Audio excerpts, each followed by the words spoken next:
Stranded on the deserted isle that is Garrett Wong's acting skill, its feature please, A Hateful Voyage to the Delta Quadrant. My name is Joseph. I'm your off-camera death, Peter. Peter, what episode of Voyager did we watch this week so that we might review it for our dozen or so fans? Season 6, Episode 18, Ashes to Ashes. I mentioned when we concluded our discussion of Spirit Folk, which was great, and you're wrong, I mentioned that I did not have fond memories of this episode, that I didn't like it, and I pinned my dislike on not liking the guest star. I'm here to tell you that I still didn't like it. I have a lot of reasons why I didn't. Although the guest star, so she looked familiar to me again as I watched him. Like, I've seen her in something else. She's Jodie from she's Supernatural. Sheriff Jodie from Supernatural. Yeah, and I love her on that show. Sheriff Jodie was one of my favorite supporting characters in the later run of the show, was because she just was kind of over it. She's just like that. I'm a small town sheriff, and yes, there are supernatural things, and the attitude that she brought to that character really worked, and that attitude brought to this character didn't, and that's probably part of my issue. But this was awful, and I really disliked watching it. Before we get into this episode, I want to talk about Delta Flyers real quick. There's a lot of stories they tell on that are hard for me to get through when they're usually personal in nature or whatever, but the stories they tell about set antics and hijinks, specifically I just watched the one Flashbacks, which is the Captain Sulu Excelsior episode. Yes. One that has a little place in my heart of hatred in particular, for me specifically. Well, they spend 6 to 10 minutes on Delta Flyers explaining what gaseous anomalies are, which originated from this episode, which is set farts. And as Garrett put it, the fart wars that were between Robert Duncan McNeil, Tuvok, and Neelix, and just the lack of shame on that set in trapping the crew members. There's a good story in there about Tim Russ calling the sound guys in closer so they could get a sound effect, and it was him farting for over a minute. If you need reasons to watch Delta Flyers, for me personally, it's that deep cut fart talk. Nothing quite like content regarding fart wars on a television set from 26 years ago to draw you in. Yeah. Anyways. Speaking of farts, this thing. Is this going to be one of these things where we talk about the episode and then we present our feelings at the end, or if we should just lay it out on the table? I can't get away from my feelings on this. What'd you think of it? I liked it. Going back to our statements at the end of the last episode, you already recapped yours. My expectation here was we were going to have some sort of Isabella-like next gen malevolent psychic phantom creature that was impersonating an old crewmate. Yeah, you were thinking a Demi-Q situation. Some sort of a doppelganger, right? Yeah. With ill intent. And I was not at all ready for it to actually be the missing crew member, especially given some very dubious origins that we get provided. So I think the bones of this were really interesting. Makeup was really good. That's what we open with, right? Is this alien who looks like something out of Farscape, frankly. Yeah, she looks like the white-haired Farscape character, except with no hair. She's got this Coke bottle head almost. Mm-hmm. She's fucking hot. I didn't know I was into purple alien chicks that are bald, but I'm into purple alien chicks that are bald. Kim Rhodes in the year 2000 was not a disappointment. We'll agree there. And she is in her little, I don't know, shuttlecraft of some sort, and she's fighting off a bigger ship and disables it, and then flies off and tries to get a hold of Voyager, where we are informed that A-B plots are a thing again. Yes, the triumphant return of the B plot might be the episode title. Yeah, Um, that's what I have as my working title for this right now. We had just had a huge conversation that we had not seen really any AB plot, so to speak, of in season 6. We had our conspiracy theories as to why, but it is back and forth in this episode. I think much to my displeasure, I hated the B plot. Same. I want to briefly trace back to what you said about the bones of this episode are interesting, and I actually agree with that sentiment as much as I just disliked it overall. Um, the idea of a dead crew member coming back and the method by which they deliver that, which is this Necron. interesting idea for an alien race that like resurrects dead people. We'll get into that when we get more detail on them. But that is not my problem.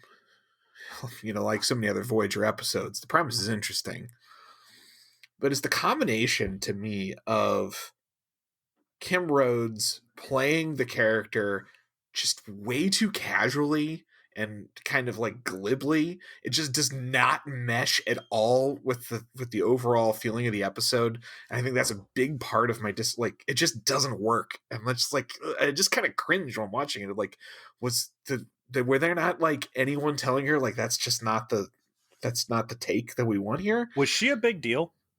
Kim Rhodes, no. I don't. I mean, I think she became the biggest deal she's ever been in her career was Supernatural, which is clearly after this.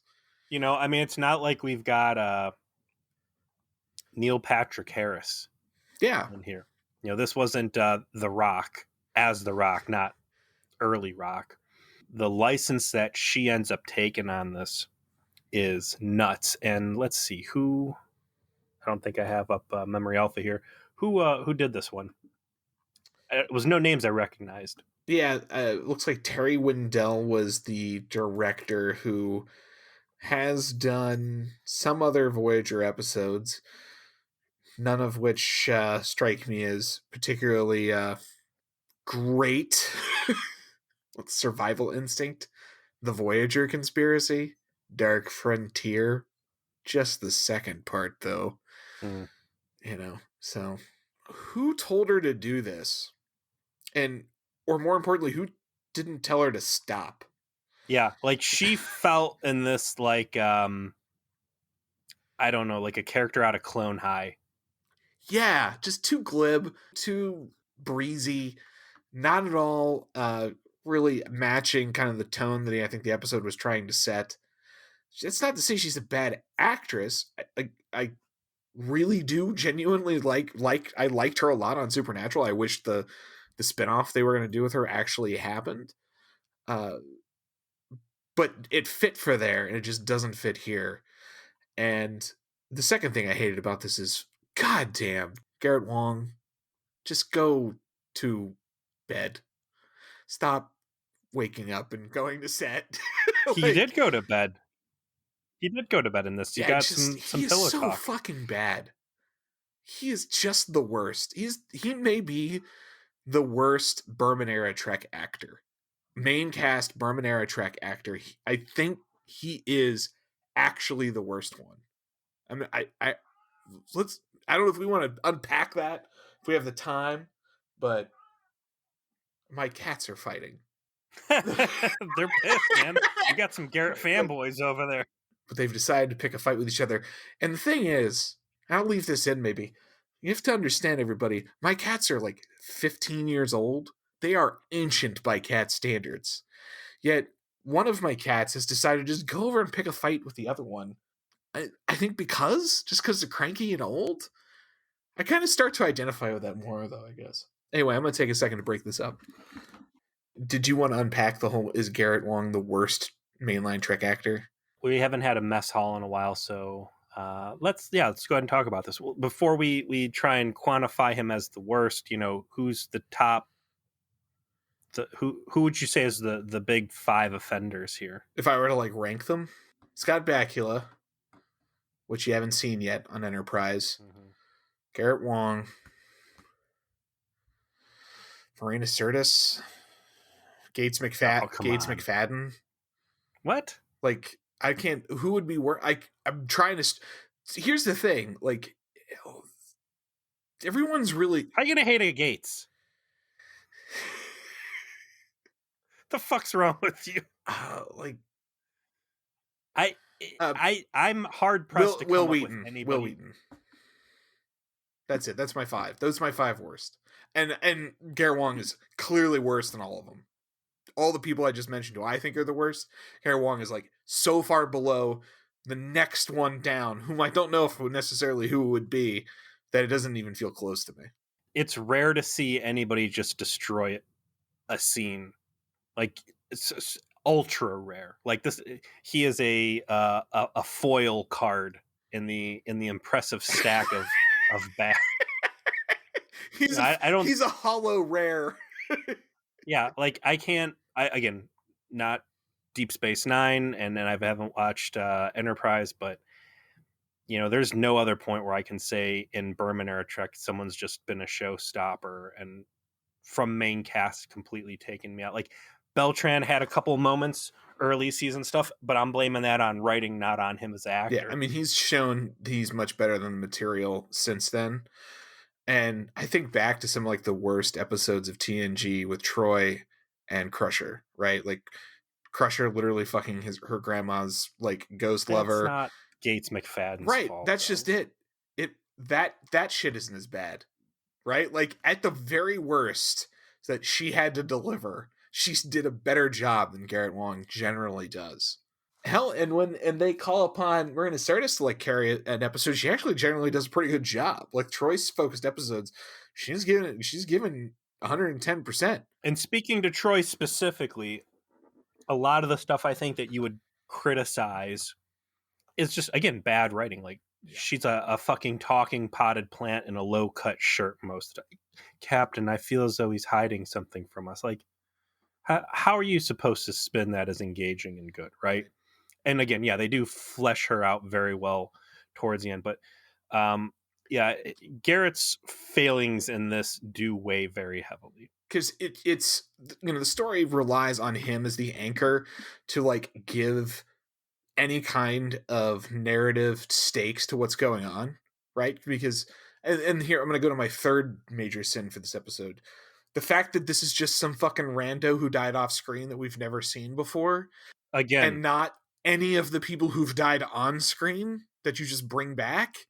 Particularly, why the fuck isn't this the lady from Latent Image? The episode, yeah, like, straight up, it should just have been the same character. Even if you had to recast it, even if you had to cast it as someone else, it was Kim Rhodes who was playing. It should have been someone that we saw die on screen in an earlier episode that they brought back so that you could just unpack all of that continuity as part of setting it up instead of spending what they end up having to do, which is an inordinate amount of time trying to convince you, oh, this chick was great, she was awesome, she's Harry Kim's secret best friend you never knew about, blah blah blah. Like it was so annoying. is it the Tom Paris, Nick Locarno, I don't want to pay another writer royalties I mean, conundrum? it's one other episode. Who fucking cares, right? Like it's And she's not going to be a reoccurring character. So this is the third time now, I want to say, that Voyager's pulled this on us. To be fair, Latent Image, that was the whole point of the episode. Was that, wait, who? What? I'm supposed to care about this character. right. Why? They made it a plot point. Oh, Yes. that's the whole reason that happened. Um, the first time is when we open up. It's back when Jonas and Hogan are still knocking around, and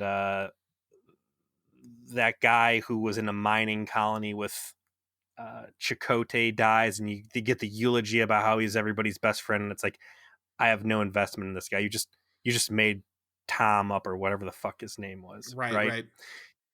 And here it is again. Like you've got legit deaths, use them. Don't parade fucking nobody's out in front of me like I'm going to care, and then expect me to care, and then leave me with this goofy taste in my mouth because I don't care. It's lazy and it's shitty, and that'll lead into my bigger complaint towards the end. But yeah, so you've got like three plot lines going on here. You've got this character in her cool I think it actually got him an award or something, right? Oh, For alien the makeup. makeup is great. I completely agree. It looks like it was nominated for an Emmy. And the makeup's even cooler when you realize, like, that's not an alien's natural look. That's a manufactured appearance of a desecrated corpse, right? Hmm. The concept of the aliens is cool. All that stuff's cool. Her relationship with her new family and sister and the family ties there, that's all cool. Then you've got her as a human in the ship, that plot line, and then you've got the B plot, which is 7 of 9 as uh, you know, Scott Baio and Seven's in charge. Remember that whole episode where Tuvok had to do the Tuvok in charge thing with a bunch of kids? With the space Amish. Yeah, it was. Yes, vividly. Yeah, it's like a I don't. tiny, more annoying version of that plot. Um, I will say that the little girl Borg, and what's her name? Nizadi. I don't mind her. She's good. I mean, for a kid actor, not a problem, right? Icheb comes off as a super bitch in this episode. 7 of 9 doesn't do herself any favors with her writing, Yeah, it was such a but step back from like if I'm going to say anything good about season 6, I think of what I've had to say is 7 of 9's character developments actually started to really feel very consistently portrayed and written, and then this is just like some season 4 7 of 9 brickhead logic, right? Like yes, I am robot lady. I do not understand fun. Therefore, fun will commence now. We've seen all these opportunities for her to show nuance and understanding of emotion and all this other stuff. Like she's actually developed as a character, and then it's just this huge step back so they can have dumb comedy beats because she's the nanny, like it's some real Mrs. Belvedere shit going on there. do not desecrate the memory of the most amazing 90s sitcom, Mr. Belvedere, by dragging it into this mess. So, anyways, spoiler alert: the sweet ass looking alien who's trying to get a hold of Voyager, and then gets in a real light-hearted, whimsical conversation with Borg children by accident, is not in fact a alien spy who's trying to sneak in and infiltrate, as I would say all of the warning flags in my Trek database would have made me think. She is what she says she is, and that is a dead crewman who died on an away team mission with Harry Kim, just like whatever her name was back in Leighton Image. And Leighton Image, if you don't remember, was an episode where the doctor didn't remember a crew member at all because he would go crazy when he started thinking about the circumstances she died under. So they just deleted it out of his memory. And That was a badass it episode. was What was it, it, 5? yeah, it was a season 5 episode. It was kind of like on our short list of the best of the season. It was a big deal because it turned the corner of like, is the doctor a person from maybe to probably, um, and kind of the Janeway coming to that realization of like, I have created a person out of this program, therefore I must now start treating them as one and stop treating them as a toaster. And even if you decided it wasn't going to be specifically that character, because it was a similar like 90s hottie, right? Like as we reflected on, like kind of like a Sure. similar look to both of those characters ultimately. You could have made it somebody else that should have been someone who died on screen. Like whoever this Again, character someone you've is. got some reason to give a fuck, Right. right? We find out that she died on an away team mission on a death cart, and that Harry Kim very suspiciously buried her at space without returning her back to Voyager for a proper send off. Which I'm going to go ahead and point out that Harry Kim has shown murderous intentions towards attractive women. Go It ahead. wasn't clear to me that specifically he did it without returning her to Voyager. Just he said we buried her in space. It could have meant that and No, returned the body, right? he very clearly says that before he returned to Voyager, he buried her at Oh space. wow, okay. Yeah, so yeah, straight Yeah, murdered her, obviously. yes, he murdered this lady and hid the evidence in the cold vacuum of space with his his clone brother, who was still out there floating around in the Delta Quadrant. What if oh man, what if it was the Harry Kim that got sucked into space. When in Shattered. Don't worry, we're going to play a very rousing game of what if later on. Okay, I've got a whole part of my notes dedicated to I that. can't wait. So she gets picked up by what are these dudes called? The Necrons? They're the Necrons. That's what they are now. You're alive, but now you're a different person and you're dead. She could be a vampire. She could be whatever you want, right? They put her through extensive genetic remodification. There's some sort of onboarding process where they brainwash you or whatever you want to call it. But by the end, you're supposed to be a new person with a new life, and you let your old life go. But there are those few who fall into this Logan's Run situation where they don't want to play ball and they try to reintegrate with their old lives, and it causes big problems.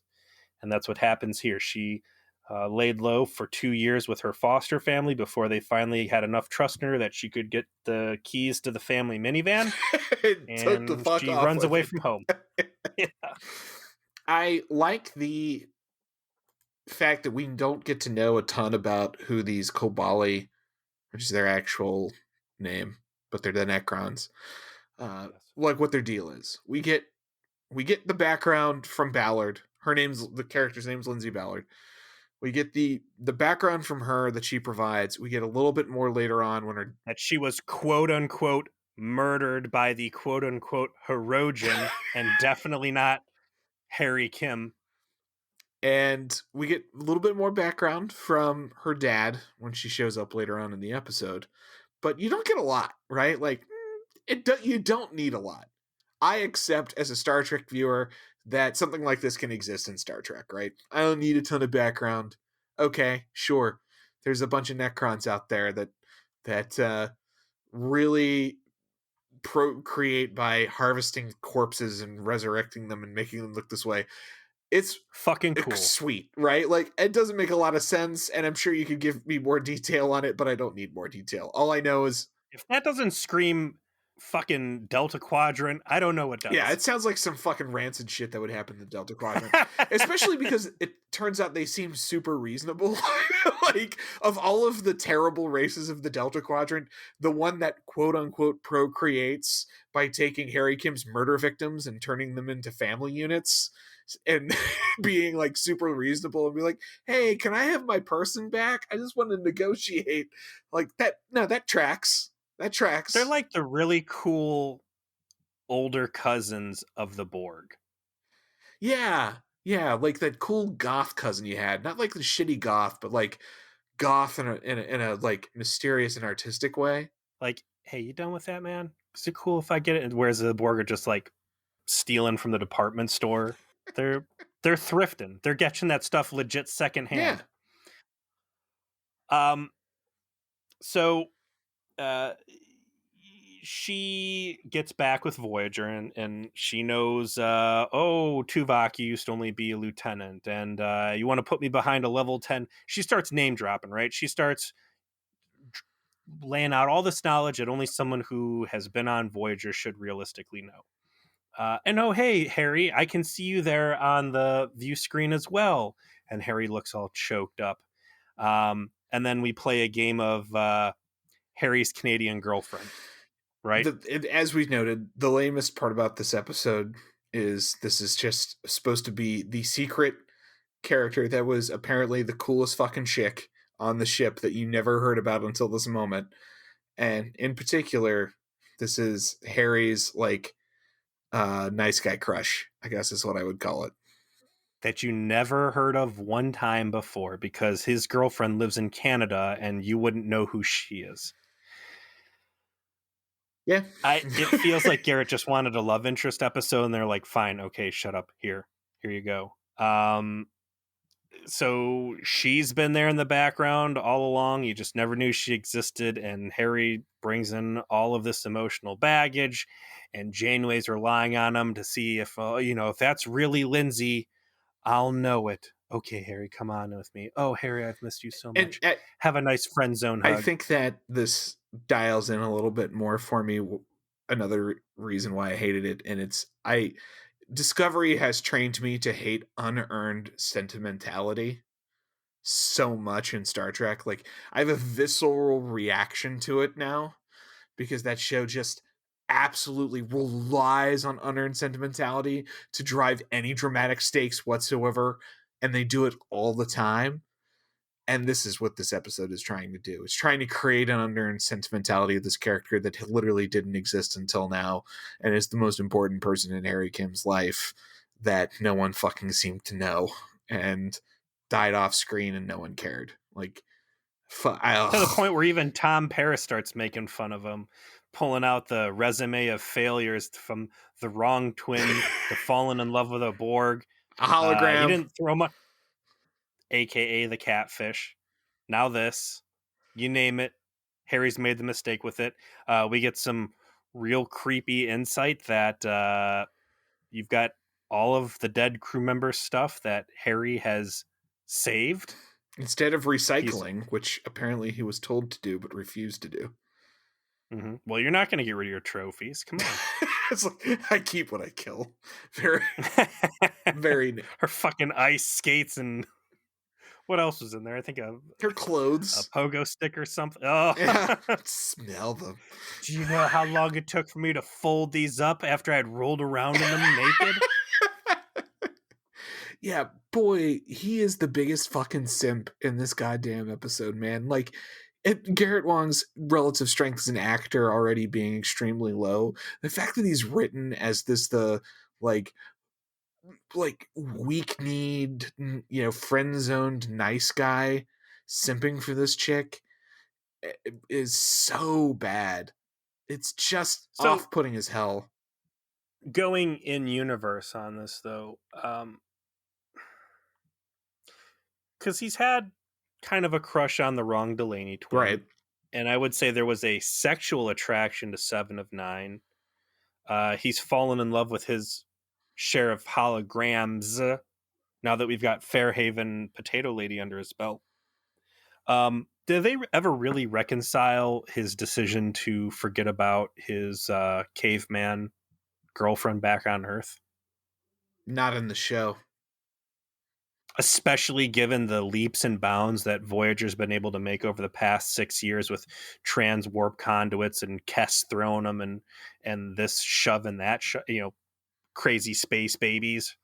Whatever happened with the Equinox crew? Did they get a boost? No, they didn't get a boost off of that, did they? The Equinox episode?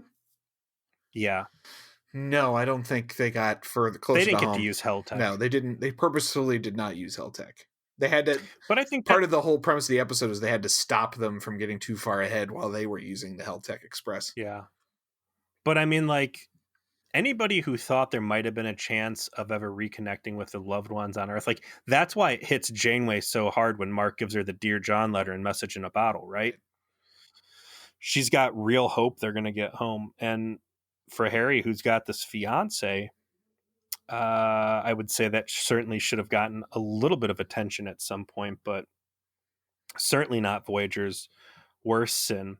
They decide that her makeup looks too badass, though. She looks like too much of a bad bitch with her spandex pants and her cool, like her civilian clothes look really cool too. I was like, why isn't she in a uniform yet? It was a nice. They It was a want, nice mix between clearly alien makeup and not too much in the right spots so that she could emote effectively. Like, the yes. design of the getup was she could act through it effectively, and that's what made it really cool. But yeah, they fucking ditched that halfway through the episode.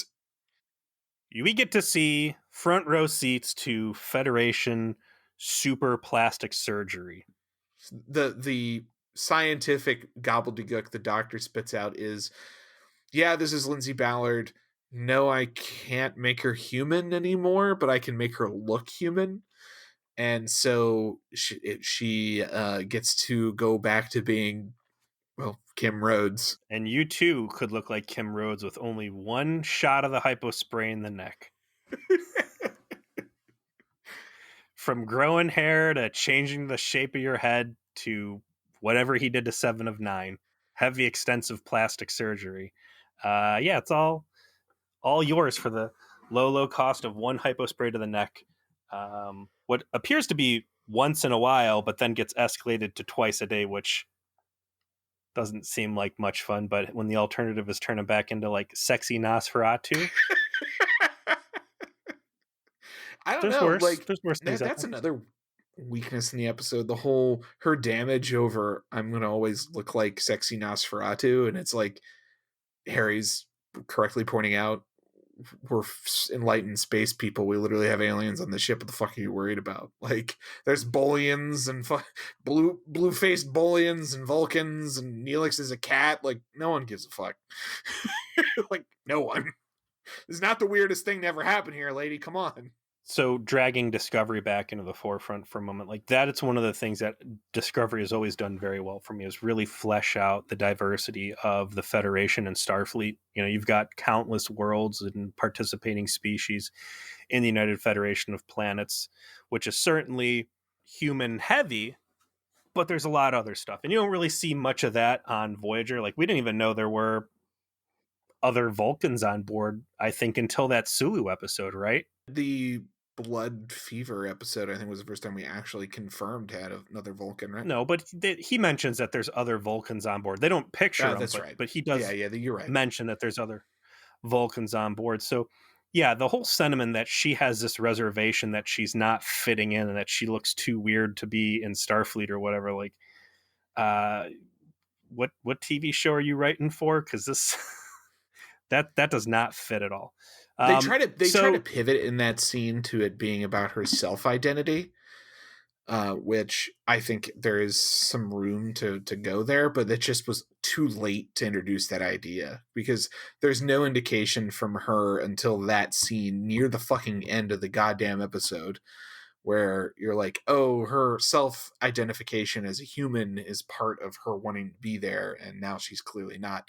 Like they set that up, and literally the episode ends. Like, okay, good job, guys.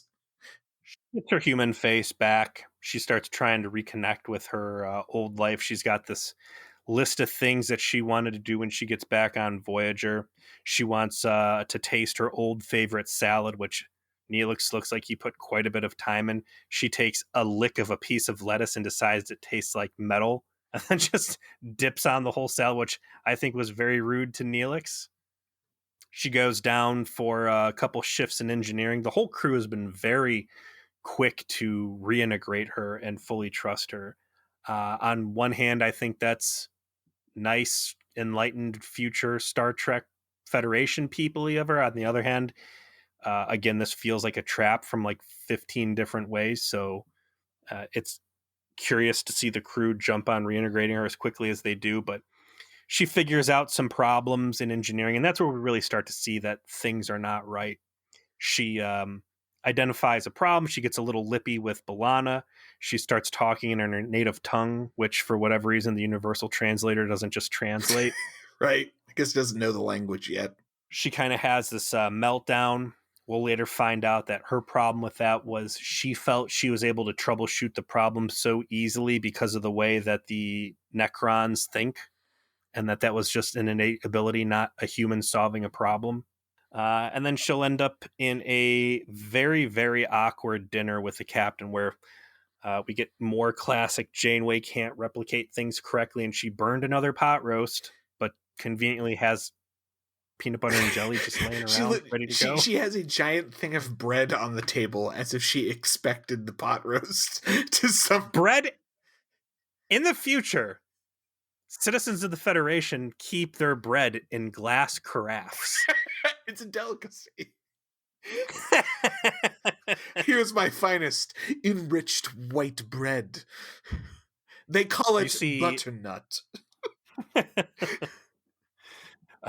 Here at the top, we have the luxury of keeping our bread encapsulated in glass so that goddamn cat can't get cat hair and dirty fingers all over it that he has freshly licked. That's a pretty legit move, I'd say, on Voyagers, putting anything important food-wise behind glass so Neelix can't finger fuck it before you try and eat it. Yeah, there's just sad, there's but just true. been too many salmonella cases and sick bay. They had to start making precautions.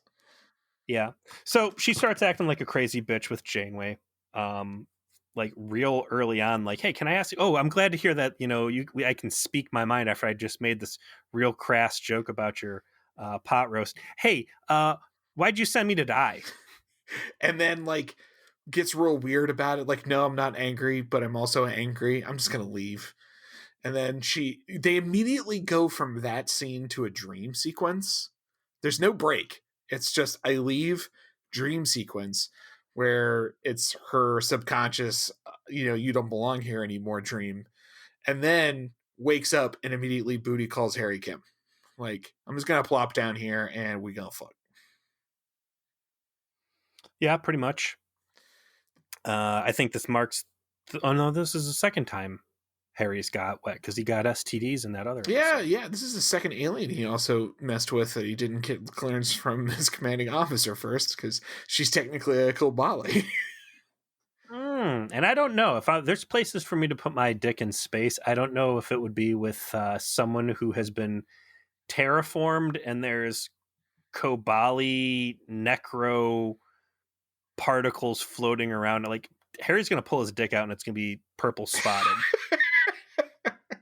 His dick's gonna be real good at problem solving on engineering pattern We're puzzles. gonna have like some sort of ranking of best '90s hottie guest star, like as part of our finale for sending off Voyager. They've really had a pattern of it.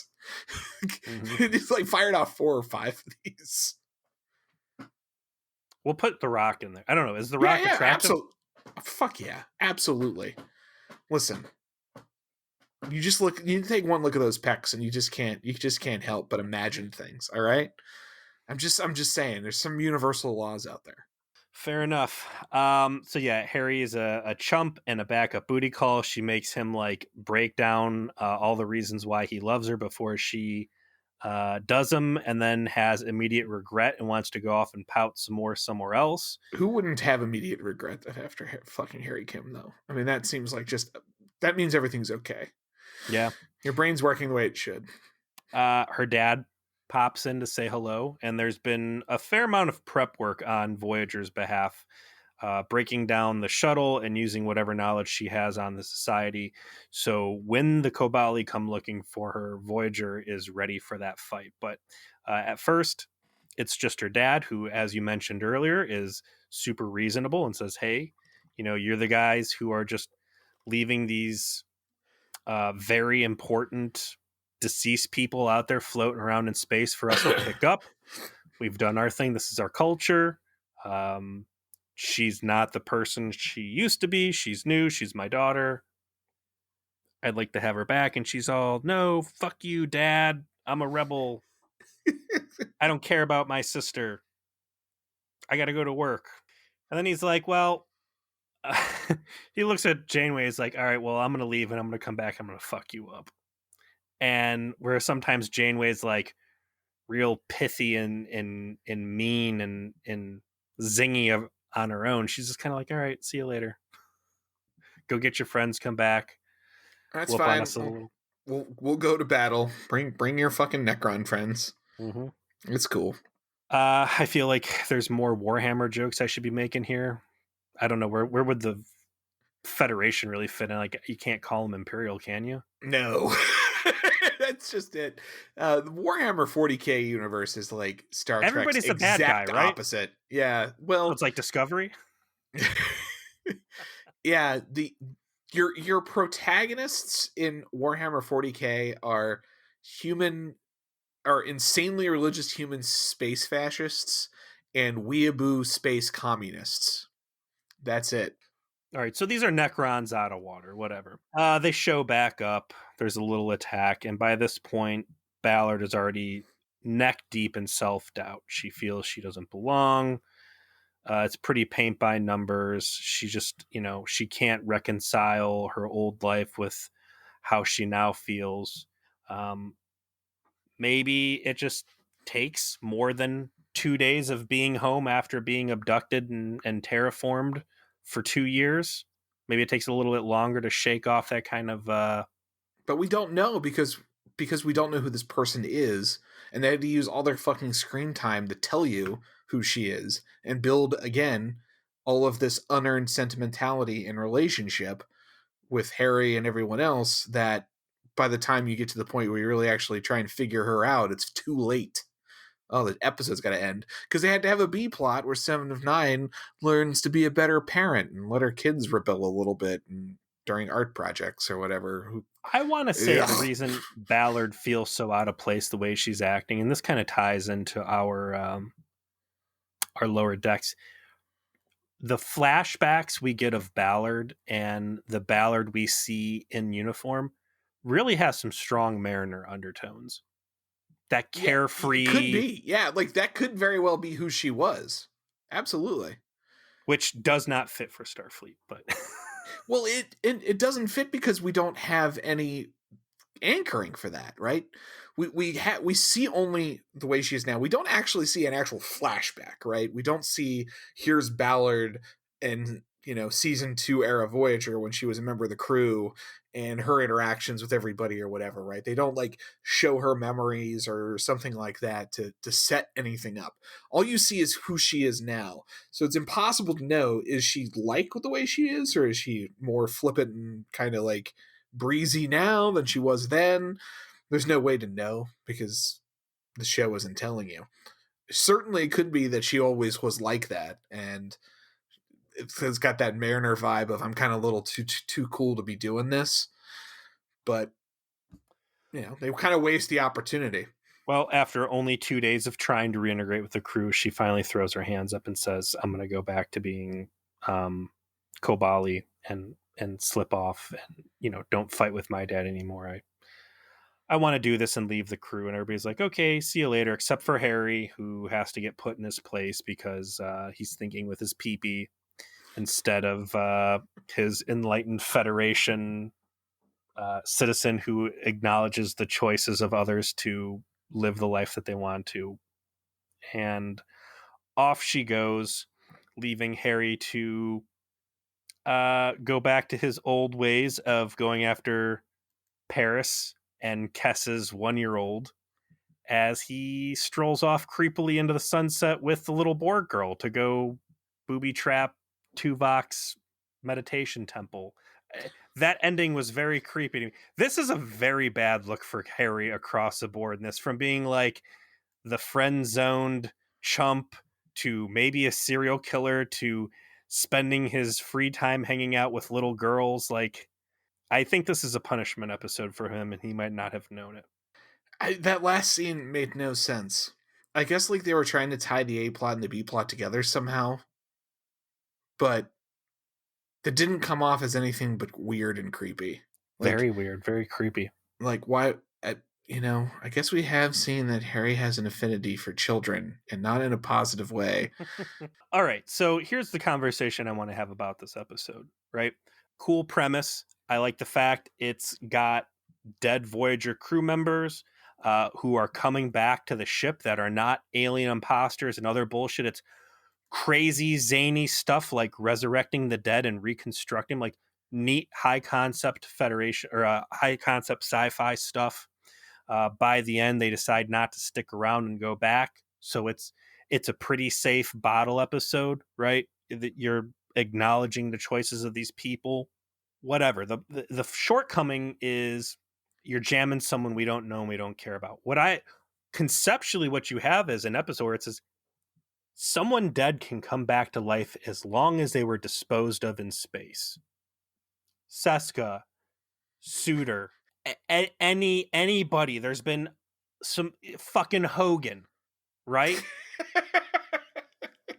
Hogan and Anybody his that Jerry bones. Taylor had stolen and locked away and thrown away the keys forever. The man in the iron mask, right?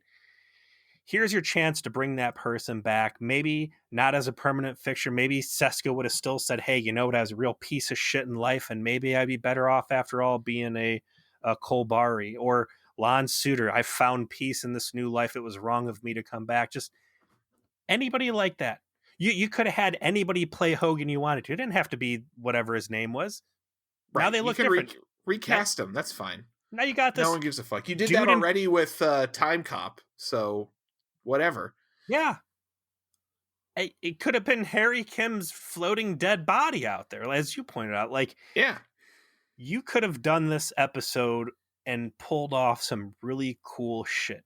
And you've also had situations like this where you could have brought back big name cast members before permanently and you didn't. So it's not like, oh, well, they just wanted to shoehorn Martha Hackett back into here. So they made a whole episode. Like, you've done stuff like this before. You've earned the fact that these things do happen. And God forbid you would have used it to bring back someone that the show could have really desperately used. I would have been willing to accept literally any actual character that had previously died on this show, whether they are a beloved by you and I character, you've named them all. If it was somebody that was an extra that died on screen, if it was the latent image lady, it didn't matter to me who it was. Could have been a Maquis that died early, like that just need to be someone that you had some connection to, And they just and shot him out into space. and It then could they have been could the fucking astronaut from the space station who died in the warp rift, whatever. instead you get an episode where they take this interesting premise and then they jam 25 minutes of backstory about Harry's Canadian girlfriend slash friend zone compatriot and waste it. Oh, and then you've got 15 minutes of a B plot, and that sucks. So I don't know why you liked it. I really don't. I don't think there's anything here worth liking. I think there's just another long line of Voyager's good ideas wasted on bad execution. Part 162 of 168. Well, I've got the answer for that right here, Joe. Turning back the page of my notes. Oh, Spirit Folk. Collective was all right. What was before that? Oh, Kun's Kasatse. So you're saying that Memorial. you liked this episode because it didn't offend you? Virtuoso. I like this episode because I didn't actively hate it and hate my life for 45 minutes. Listen, man, Voyager's broken me. Like, I'm not hard to please at this point. If you could lay down a solid concept, if you can do different stuff that I haven't seen before, like, it's rare to see an old crew member come back and it not be an alien trick. The only other time I can think of an old crew member coming back was like Yesterday's Enterprise, which is off the fucking charts, amazing in comparison to anything we're talking about as far as Voyager goes. It wasn't the worst thing ever. It's not the best, but it's not the worst, and that's all I need out of Voyager to be pretty happy. I would consider this worse than some of the things you mentioned, to be honest with you. Obviously, I think Spirit Folk was better, but Sunatsuke, I thought that was a better episode than this, easily. Mm-mm. No, Absolutely, no problem. That was a better episode. You're just a pro wrestling fanboy on that one, man. That's Sunatsuke or whatever. Now I'm a DS9 fanboy, and I got JG in that one. Like we had a Hirogen show up again. I think we got a Hirogen murder victim here. Look, the pieces are there.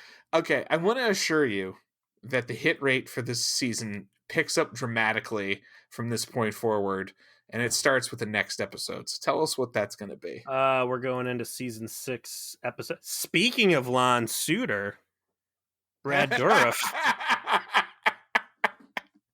Season 6, episode 19, Child's Play. And there's Janeway looking smug. 7 of 9 should be overjoyed after Icheb's parents are located, but she's suspicious when she finds out that a childlike doll with Lon Suter's voice has murdered them. She's suspicious when told about his original assimilation circumstances. I'm of the opinion that season 7 of Voyager is probably its best. It's eminently rewatchable, has extremely high hit rate of good episodes. Season 6 has obviously been rough, but I'm happy to tell you from this point forward, this is where we get to kind of the ramp up into good. This is a good episode, and I think I'm looking through like of the rest of the season, I think there's only one virtuoso level dud waiting for us. I will be interested to see where season 7 takes us. 6 has been very, very disappointing, and I consistently find myself reflecting back on season 4 and 5 with very fond memories. I found myself thinking about season 3 with fond memories in particular. That might be the early peak of the show in an undisputed fashion for me now. Even season 2 had some real gems. Like, tying back into this episode, I think Voyager takes bigger risks with some of the fringe sci-fi stuff they touch on. The shame is because of the episodic ship in a bottle format, like a lot of that doesn't have lasting consequences and ultimately becomes like shallow and pointless, but I respect the effort for the story they try and tell. And but I do think, yeah, 345 they landed some solid shots. Um Now that we've got the meta plot really starting to spin up about the voyage home, I'll be curious to see where these Voyager episodes take us, especially now that you're playing these Borg cards with the Borg kids in here. All right. Well, we thank all of you for continuing along on this hateful voyage of the Delta Quadrant with us. We'll see you next week.